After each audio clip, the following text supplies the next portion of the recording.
Naitwa Akram Magoti, ni wakili wa kujitegemea, niko hapa mjini Tabora. Nikianza na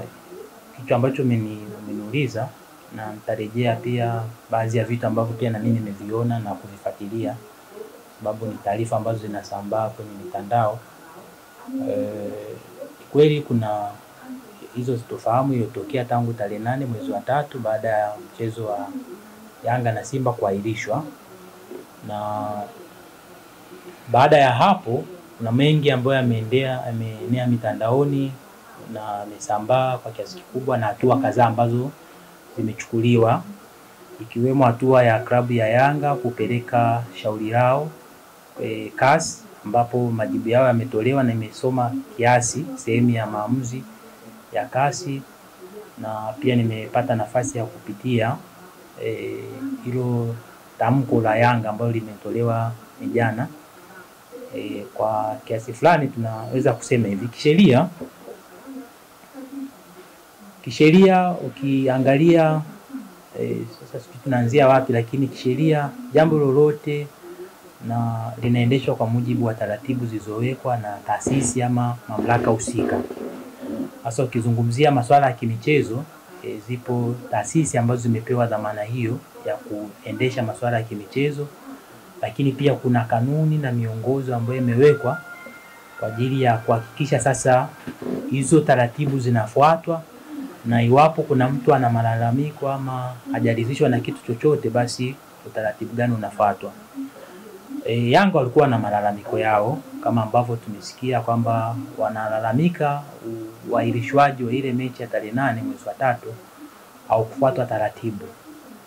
Sasa siko hapa kujibu ni kama ilikuwa ni sawa sawa au malalamiko yao yana mashiko, kwa sababu mimi si chombo ambacho ninapaswa kufanya hivyo. Lakini kwa mtazamo wa sheria ni kwamba ukisoma kanuni ambazo ziko TFF, zinazoiongoza TFF, ya maana shirikisho la soka Tanzania, wao wana mamlaka pamoja na kamati zake na bodi ambazo ziko chini ya TFF, wana mamlaka ya kufanya maamuzi mbalimbali. Kusoma kanuni ya 25 ya hizo kanuni za TFF ndio inatoa mwongozo wa namna gani mtu ambaye hajaridhishwa na maamuzi ama kitendo ambacho kimefanywa na aidha na bodi, kama na bodi ya ligi au kamati ambayo iko chini ya TFF au shirikisho lenyewe, anaweza akafanya hatua gani. Kujielekeza kimahususi nitaelekea kwenye kanuni hiyo ya 23, kanuni ndogo ya 25, kanuni ndogo ya 3, ambayo inasema kwamba mtu ambaye hajaridhishwa na maamuzi ya kamati ama ya taasisi ambayo imefanya maamuzi ya kimichezo, kwa sababu mimi wametaja taasisi mbalimbali tegemeana na shauri gani, lakini pia na mko kwenye hatua gani na malalamiko yanahusu nini, anaweza akakata rufaa kwenda kwenye inaitwa kamati ya nidhamu, na bila shaka kama sikumbuki vibaya ni kamati ya nidhamu ya TFF. Sasa kisoma hizo kanuni zinasema maamuzi ya kamati ya nidhamu ndio atakuwa maamuzi ya mwisho, kwa maana Kiingereza wanasema final, hauwezi kwenda sehemu nyingine.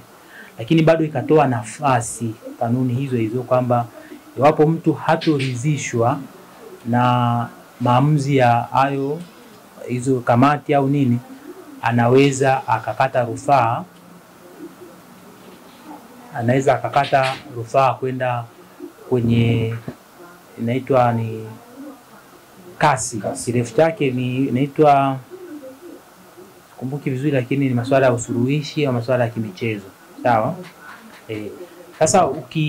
ukisoma fursa hiyo walikuwa nayo.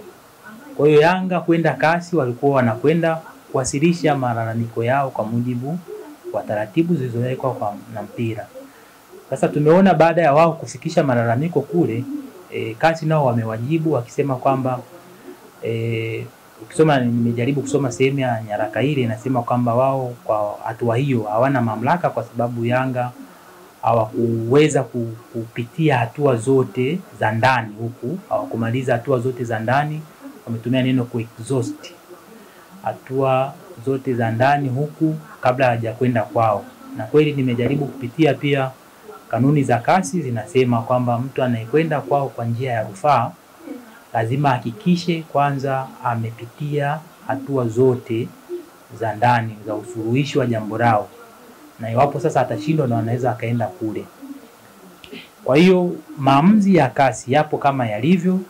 na Yanga sasa wao wamekuja na msimamo wao mpya ambao sasa ndio msingi wa swali lako kwamba inakuwaje sasa na huu msimamo mpya ambao Yanga wameutoa kuhusiana na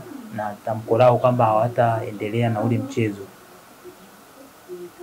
Ukisoma maamuzi ya kasi hayajaifunga Yanga kwamba ni lazima wafate kile kilichoelekezwa, lakini imetoa tu mwelekeo kwamba au maelekezo kwamba iwapo Yanga wanahisi wanaweza wakapata haki yao kule kasi, warudi kwanza wafate taratibu zote, kwa maana ya kuexhausti hizo remedies zote ambazo zipo kwao kwa kuchukua hizo hatua ambazo wanapaswa kuzichukua kwa mujibu wa sheria. Kwa hiyo Yanga kuendelea na msimamo wao au kutoa tamko lao sio kwamba wamepingana au wamekinzana na maelekezo ya kasi, isipokuwa ile maelekezo ya kasi hayawalazimishi wao kufata kile ambacho wamekisema, ila imesema tu jumla kwamba kama wanataka kwenda huko warudi wafate taratibu. Moja ya taratibu ambazo zinatakiwa kufuatwa ni kwamba wahakikishe ile taratibu za usuluhishi wa migogoro ya ndani zina